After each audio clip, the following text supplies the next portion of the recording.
Sekalian bela dirinya, Soah mengangkat dan membanting supir taksi itu ke depan. Kemudian Soah memelintir tangan supir taksi itu. Namun tenaga supir itu lebih kuat dari Soah. Jam dinding pun berbunyi menunjukkan pukul 9 malam. Soah pun berdiri berlari ke ruang bawah tanah. Supir taksi itu mengambil tongkat pemukul yang terkapar di lantai. Ia menyusul kemana Soah pergi. Di balik meja kerja tampak Gisap tersadarkan. Di kegelapan si supir taksi itu berkata bahwa kau tidak bisa bersembunyi lagi dariku. Soah menyalakan korek api dan terlihat di sana ada drum isi bensin yang terkapar. Jangan bergerak, ancam Soah. Kau pikir bisa keluar hidup-hidup, ujar supir taksi itu. Aku akan mati bersamamu, jawab Soah. Soah memerintahkan untuk mengetuk tongkat itu ke lantai. Kemudian supir taksi itu mengetukkannya. Kemudian Soah meminta untuk melemparkan kunci borgolnya. Supir itu melihat ada tumpukan botol bensin di sana. Kemudian ia melemparkan kunci borgolnya ke arah itu. Soah memadamkan kembali cahayanya. Tiba-tiba supir taksi itu mengarahkan pukulan ke arah Soah.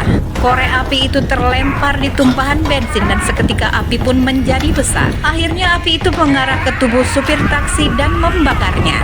Namun otomatis air pun keluar menyemprotkan ruangan itu. Kemudian Soah langsung keluar dari ruangan itu. Akhirnya Soah keluar dari ruang bawah tanah itu dan langsung mengunci pintunya. Tapi supir taksi itu berhasil mendobrak pintu itu. Dengan cepat ia menjambak rambut Soah. Soah pun terlempar ke lantai.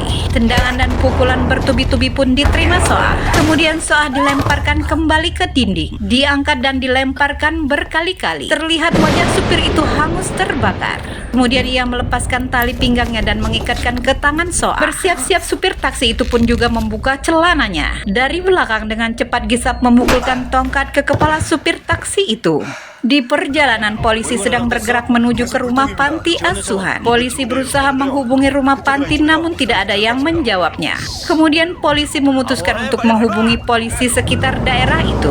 Masih di rumah panti tampak Soah berlumuran darah terduduk lemah. Kemudian ia memegang muka Gisap. Gisap meyakinkan bahwa itu adalah memang benar dia. Soah memberikan kunci borgol itu kepada Gisap. Ia menyuruh Gisap untuk pergi dari sini secepatnya. Kemudian Gisap mengambil alat mata untuk Soah. Gisap berjalan untuk membukakan pintu itu. Tampak di kejauhan supir taksi itu sudah sadarkan diri. Ia mengejar mereka berdua dan langsung mendobrak pintu itu.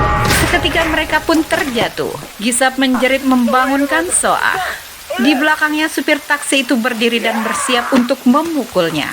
Gisap pun menabrakkan badannya ke supir taksi itu. Soah belum sadar juga nampak bayangan adik memanggil-manggilnya. Sementara itu Gisap ditendang dan dipukul oleh supir itu.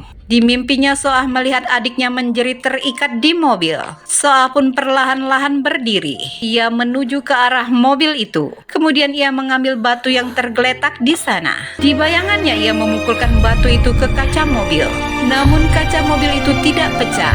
Sambil menangis kemudian ia mencoba lagi dengan pukulan yang lebih keras. Kaca mobil itu pun pecah dan mengeluarkan suara alarm. Supir taksi itu pun menoleh dan berjalan ke arah suara tersebut. Sambil merangkak, Gisap berusaha berjalan ke arah Soah. Sambil berjalan ke arah Soah, supir taksi itu memegang pisau. Dengan instingnya itu Soah melihat supir taksi itu berjalan ke arahnya. Soah juga memegang alat pemandu matanya. Kemudian ia bersiap-siap untuk mengambil batu. Dengan berlari, supir taksi itu akan menusukkan pisau ke arah Soah. Melalui instingnya, Soah pun bersiap-siap untuk memukul. Di kejauhan, Gisap juga menjerit memanggil Soah. Di saat yang tepat, Soah memukulkan batu itu tepat di kepala supir taksi. Akhirnya supir taksi itu pun roboh tak sadarkan diri. Di kejauhan sirene mobil polisi pun telah tiba. Akhirnya Soah dan Gisap pun selamat.